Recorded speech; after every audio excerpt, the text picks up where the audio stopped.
consider looking at assessment in a different way and jumping into uncharted water and uncharted territory and think of how we can meet the needs of all of our learners.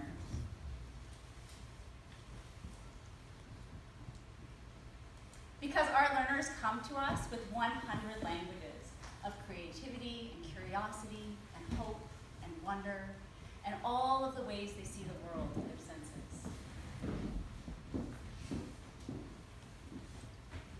And we have subscribed to this myth of average, that we can fit square pegs and round holes, and that our assessment, it's okay if it's one-dimensional.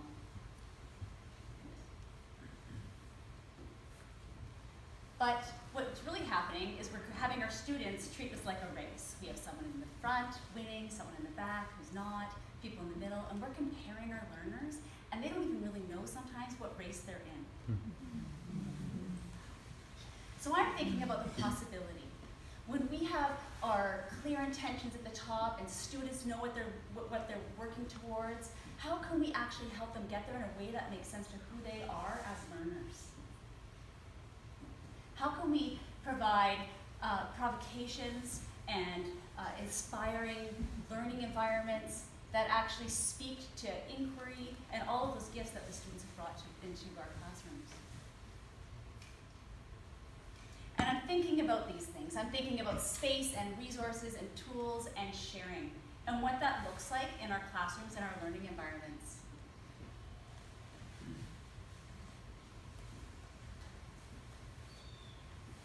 Because what happens when we use tools in a really meaningful way is that the tools become invisible and the learning becomes illuminated. It's all we see, and everything else falls to the side. So I imagine this classroom, a classroom that is a place of belonging, a place where we honor our students, and it's co-constructed with intention as a community of learners together, and one that respects all of those gifts that students have brought. A place where we honor circle and a gathering place to come together, where there's dens and cozy spots, and there's mountaintops for sharing learning, and of course sandboxes to explore and develop all of those skills that they've brought and to look at an inquiry. I think about collaboration and what that gift is to our students, and how it honors the planning and the thinking and the learning and the adjusting and assessing and all those skills that we value so much in our classrooms.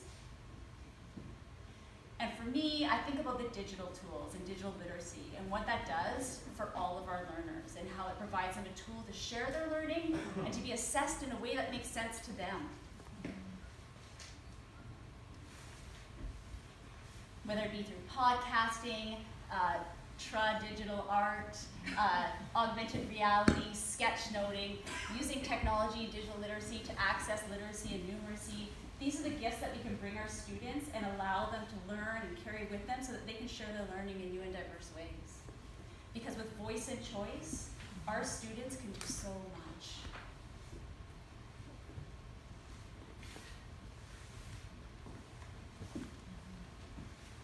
And digital literacy skills and all of these things that we're talking about really are vehicles to access the core competencies, to access creative thinking, critical thinking, communication, personal and social awareness.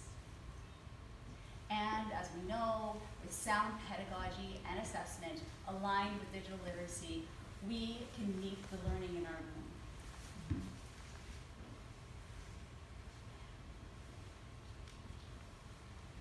So that our students, thanks Katie for this, can play and build and explore and investigate, and they can walk that long hallway with their chins up, feeling tall and proud of that journey. And when they're proficient, and they're getting there. So I invite you to consider thinking outside of the box and to unpack the way we've been doing assessment, to open up our classrooms to a place that honors the learning and the people that are within it and all of the gifts that they bring, so that they can leave armored with their student agency.